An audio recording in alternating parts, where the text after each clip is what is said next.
Hey guys, welcome back. John Lama, and I'm here with a special guest, the one and only Mr. Jonah Lewis. What's up, brother? What's up, bro? So, thanks for coming down to Florida. Hope you enjoyed your trip and you're enjoying your time here in the Sunshine State. Yeah, man. Glad to be down here.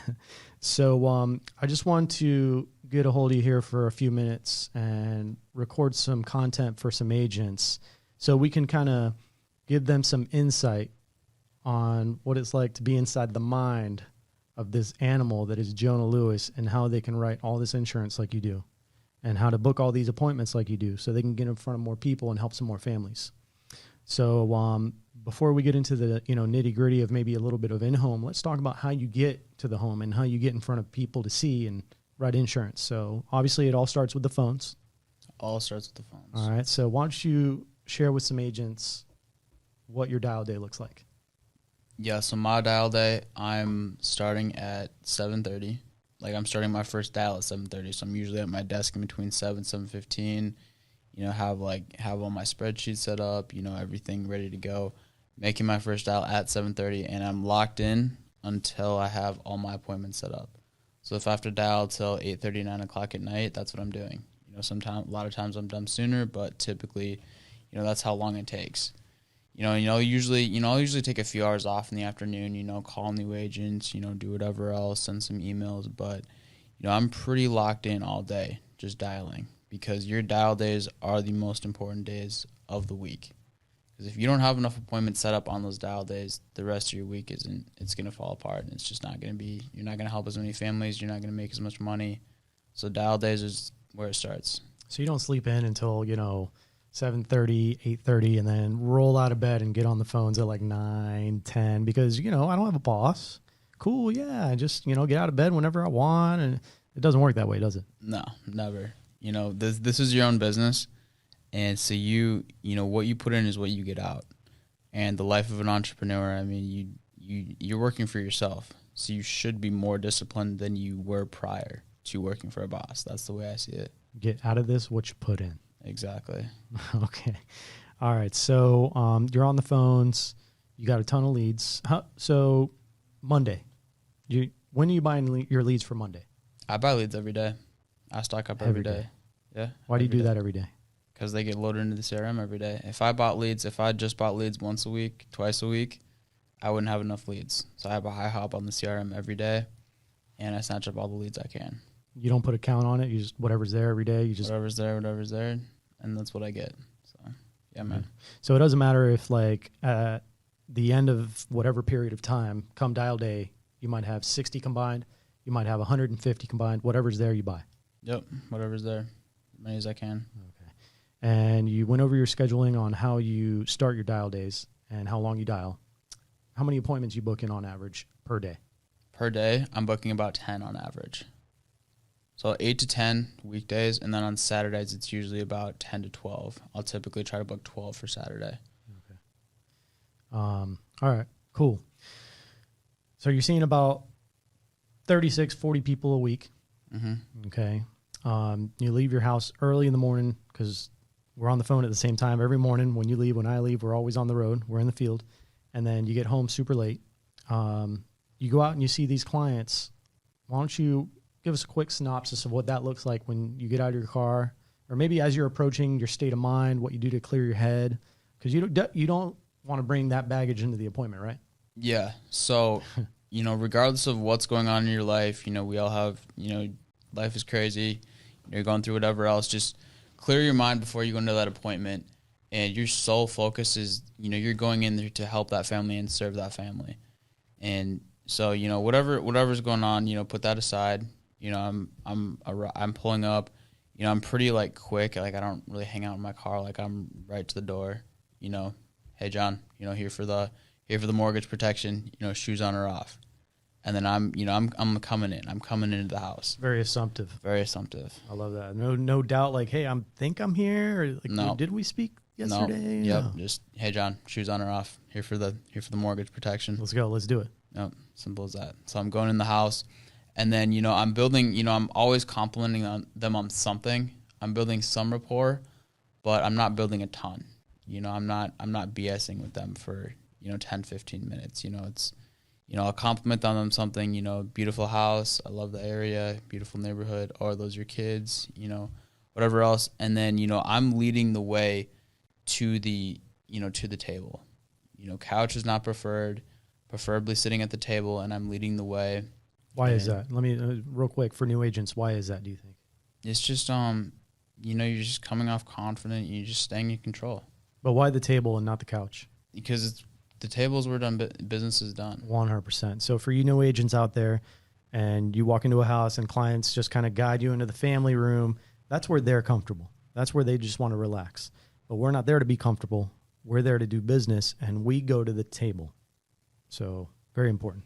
Yeah, exactly. So, and then first, and then, I might build, I might spend, 1 or 2 more minutes building rapport. Like I said before, I don't build a ton of rapport, and then I'm right into it. So I put my state license on the table, and I'm like, I know it's your guys' weekend, John and Mary. I don't want to take up too much of your time.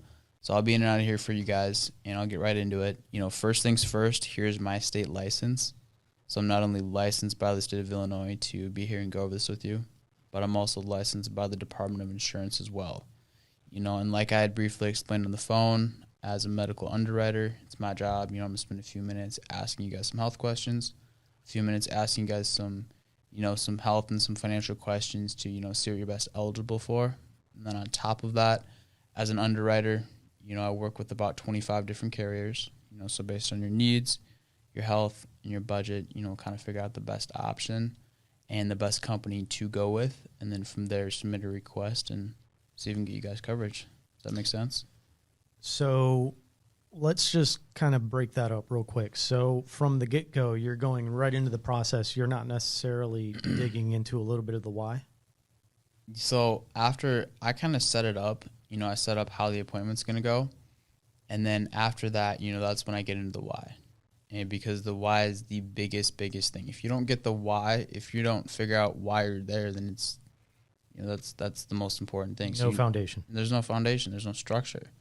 So, and then after that, I'm like, here's the request that you had submitted to our office, and I'm flipping my iPad around, showing them the mailer that they had sent in, and I'm like, and I kind of just sit back, and I'm like, I'm obviously here to help you guys, so kind of tell me, what was on your mind when you had filled that out and sent that into our office, John, and then he'll tell you.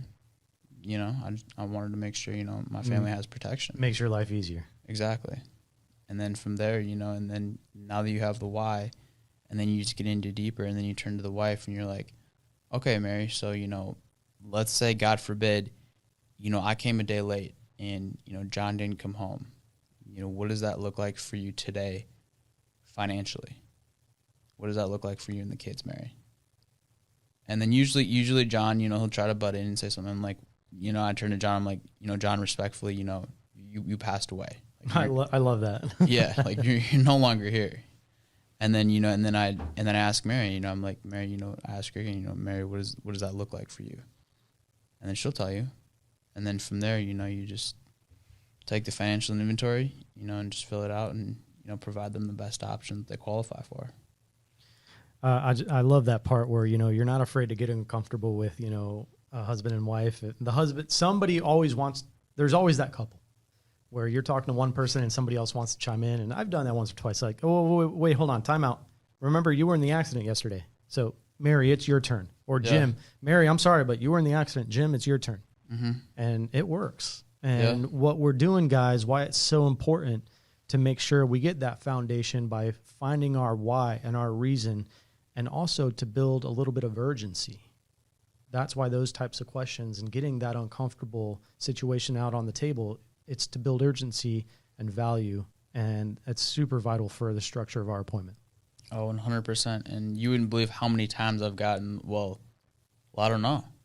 We've never thought about it. We've never talked about it.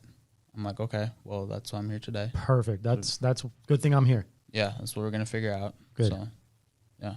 Love it.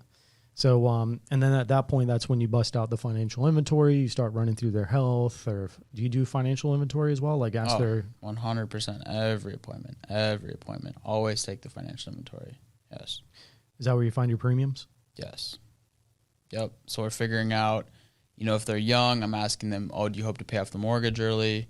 What interest are you locked in at? I'm showing them, the numbers on paying off the mortgage early, what they're saving, what they're getting back, where, from there it's, based on, first of all, you need to figure out their health. You need to figure out how healthy they are. So if they're even eligible for a cashback or an IUL, if we're just doing equity protection or if we're protecting the whole mortgage, partial mortgage, if they're smokers, whatever else, like always do the financial inventory. And then based on that, you figure out, what product and what the best option is for them. Let's talk about that. So obviously there's so many insurance options we have. We're so blessed with all these amazing companies. They have a full portfolio of products. Mm-hmm. So as a new agent, which the majority of these people listening to this call are probably going to be, they're going to be wondering, my God, how am I supposed to figure out what product and what company? Like, that's so overwhelming. So how do you prioritize what product to use for certain clients in certain situations? It's pretty simple. If they're young, if they're healthy, where they're doing I typically don't really do any straight term options. I'm either doing a cash back, like a CBO, or a mutual return of premium, or we're doing an IUL. Simple as that. Sometimes we'll do just a straight term, but typically it's either, if they're young, if they're healthy, or even if they're a little bit older and they're still healthy. We're usually doing an IUL, really like the IULs. Love the cashback options, both great products. And if they're older, if they're more unhealthy, we're doing a whole life. It's not too complex. In other words, products that provide the most value for the client, not just, hey, this will cover you for 15, 20 years, and then what? Exactly. And just in building the need for the products. Because I can probably count on, on my two hands how many times I protect the whole mortgage. It's not a lot. Not a lot.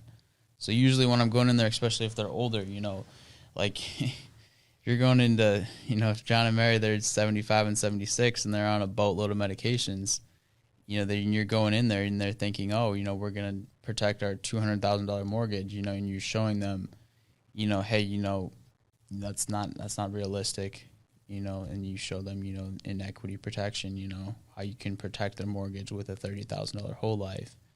And you really build the need and the value on that. I've done that countless times. I love it. Okay. So, obviously what a lot of people want to know, because nobody has an issue doing that part of the appointment.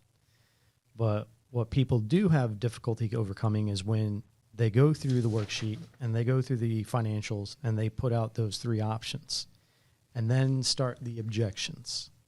Mm-hmm. So can you elaborate a little bit about how you may overcome a few of those objections when they come up over, options 1, 2, or 3, and then they start to give you a little bit of pushback? Yeah, so it's all on how you set up the appointment. How you set up the appointment is how you close the appointment. So I'm acknowledging a lot of the objections up front as we're moving through the appointment. So, or I'm asking a ton of questions, and I ask a ton of I don't assume anything. And every question I ask is intentional because I'm loading that financial inventory. I'm writing everything down in the financial inventory. The financial inventory is huge. It's everything is on that piece of paper. Everything's set up for you. All you have to do is just fill it out. And, all the questions are on there. You don't need to come up with any of the questions. You just fill the whole thing out, ask them a ton of questions. And, that's really loading your arsenal. So, if they do have any objections, you just throw it right back at them. And you know how to combat that. Yeah, I love that. That's awesome. And then once they've basically selected one of their options, do you just go straight into the app or do you push back a little bit? Yeah, so you got to make sure, you got to make sure, because I've talked people down. Sometimes, I'll show them 3 options. They choose the most expensive one. And I've even talked people down. I'm like, honestly, based on your guys' situation, and how much, what I'm gonna recommend to you guys, let's start out at this, this lower one, and if you guys want to, we can always bump it up, because my biggest goal for you guys is budget and sustainability, because if this isn't, this is obviously affordable for you guys now, but I want to make sure it's not only affordable now, but also down the road. If you have any more expenses, you have any medical bills, you have any emergencies, I want to make sure that you guys are able to afford this, not, like I said, not only now, but also here on down the road. Because, I mean, let's be real. The only protection that matters is protections in place for your family when you're not here, John. That's gold right there. Yeah, that's so key, because there's nothing worse than having a client make you think that they want the insurance, but then they only have it for 3-4 weeks. Yeah, exactly. Because then you're just wasting your own time and theirs. Yeah. And then you get a chargeback. Yeah. And that's no good. Yeah. And then you just, you didn't make any money. You didn't help that family. And yeah, simple as that. Yeah, 100%. So put the application in. Do you ask for like IDs, void checks, stuff like that? Yeah. So once they choose an option, I'm like, perfect. So grab your driver's license and a voided check, and we'll see if we can get you qualified. Yeah. 5 minutes, 10 minutes, done. Yeah. So I'm just filling out the app, and usually get an answer before I leave the house. That's awesome. So I know agents like, for example, I see him every day, Tyler Adams. He leaves a lot of doubt. Not only through the application, but even towards the end. And it's like, oh my God, it's like amazing. We got you approved. Do you do anything like that? Yeah, 100%, because, like a lot of times they get pushed back, we need to think about it, whatever else, And that's normal. That happens. Yeah, exactly. And I'm like, well, really, John and Mary, you guys realize you don't have anything to really think about? Like, we haven't even gotten an answer from the insurance company if you are approved or not.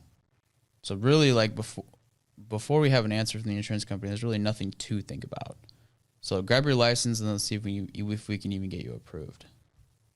I love that. So again, very assumptive, not afraid to push back on the client and get uncomfortable with the client. So that's awesome.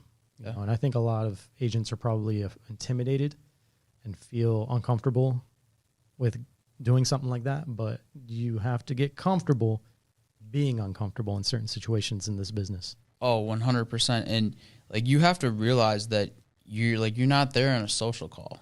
Like, you're not there to, to make friends. We have a job to do. Yeah, we have a job to do. Like, when you're in that house, your sole mission is to, help and serve that family and make sure they have protection. Simple as that. That is your sole mission. So I don't really understand the agents that, leave a house and, they were super cool, they were super nice.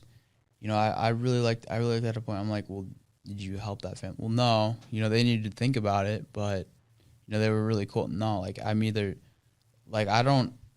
I don't help that family, I never leave the house on good terms. They throw me an objection, I throw it right back in at them.